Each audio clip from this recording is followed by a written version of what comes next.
Nwannem Ekenemono, Afambo Dr. Law, Mefo, Commissioner for Information, Anambra State. Apokalemu na ekwente na-ajụ ife gbasara ife ndị obodo ga-eme n'ife gbasara iwu ọfụ ma ife gbasara agụ na-eche mba ma ife gbasara operation udo ga-achị ka m metụ ife na-abụ na ịtọ aka ebe a ya enye aka. Nke mbụ bụ na yes, enwe new law, and the new law afọ ya bụ Anambra State Homeland Security Law 2025. It was signed into force by the Executive Governor of Anambra State, Professor Chukwuma Charles Oludo, CFR, on the 18th of January 2025. Iwu a bụ ka anyị ga-enwe ike idozitekwa Anambra, where it has to do with security. Unu mana n'oge gara aga ife gbasara insecurity na Anambra ọpụkwazi efulu dịzi aka na ọbụrụzi Anambra ka a na-ekwu maka ya. Ọ na-aba n'ụgbọ ajọ ọsọ agba ya ajọ egbe. Soludo and his government we decided to change gears n'ife gbasara insecurity. Ka mbido na nke ndị President General. Every town, I do 179 towns na Anambra State. We call them communities. Communities ni na wega President General. President General law bụ na nwere ọlụ ya dị ụzọ na-abụ. Nke mbụ na ya nwa bụ the head of operations na his own community. Nke abụọ bụ na all the hotels then na obodo we now receive daily reports on the lodgers. Ka amalonde de give na process here, nyanwa process here to the local government chairman, ndị na-akpọzi mayor kita.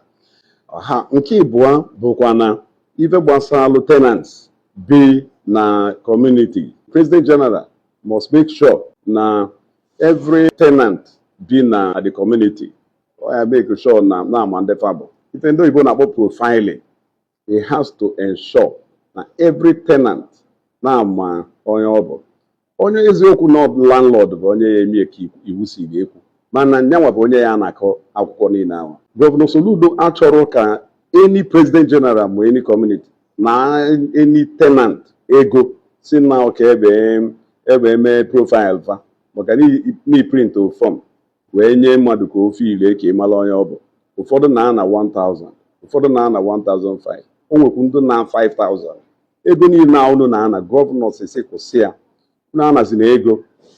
Nke a bụ nke gbasara communities and the President General. Then landlords, ma la amalụ na onye ọbụla bi na your house na-abụrụ nwa gị need i-profile onye anwa. Ihe eje na-ata President General form file ifil sie na ndị anwa bi na be gị efil form ifil si chili achichiri alụ the President General nyanwa mazi ebe o ya ewejie. O nwega akụkọ na-adọrọ mma lusi inyi anyị na-anụ. O nwe ndị na-jizi ife akpa ego eje abata n'ofu ụlọ ana nwoke ego ka o wee file form, ana nwaanyị ego ka o wee file form. Ya bụ di na nwunye efile form na-abụ n'ofu ime ụlọ. Ife ọnọ nwe ka ọ dị. Ife abụzi ori ka ụfọdụ ji ife ezu. Onye a report alụ ya enwe nnukwu nsogbu with government. Nke ịtọ nchọ ka mmetụ aka bụ na achọ ka anyị chamalụ na onwere mgbe Gọvanọ Soludo ma his government ma the new law ji wee sị na na-enwezi traditional worshipers na Anambra. Ọ bụrụ eziokwu. Ife iwu a na-ekwu bụ onye ọbụla bụ fake native doctor. Iwu a jie you mean na you are a 419 native doctor. You are obtaining by tricks. It's a criminal offense. You're a criminal. If we get to you, you go to jail. There is no doubt about that.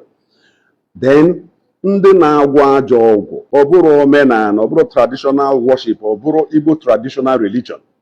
Mmadụ ejizi na bụ ihe anwa wee blackmail anyị. Onye ọbụla na-agwọ ajọ ọgwụ, ọ bụrụ Igbo religion ka ọ bụ, ọ bụrụ Igbo traditional worship ka ọ bụ. Ka nye gị examples of ụdị ife anyị na-akpọ ajọ ọgwụ iwu n'ụwa ji oke ite When I work it, is in okay, then I work on here. It needs a lolo, ego, abolo, and siobago. Ego abolo, atolo taropia. Aha, akap attackable is a coup de kuechi gozo.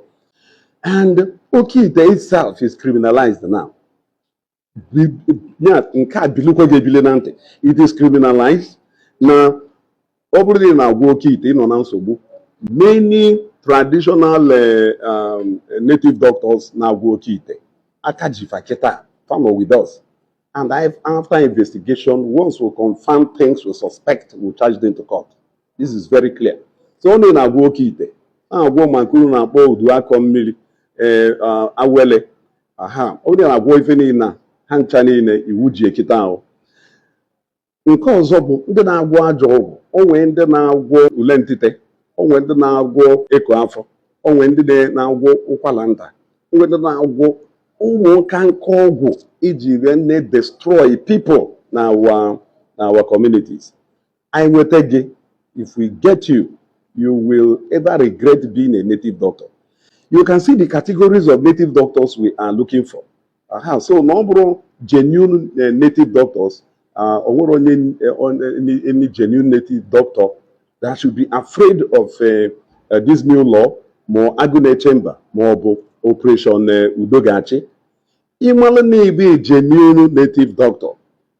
Go to the President General of the community to be documented.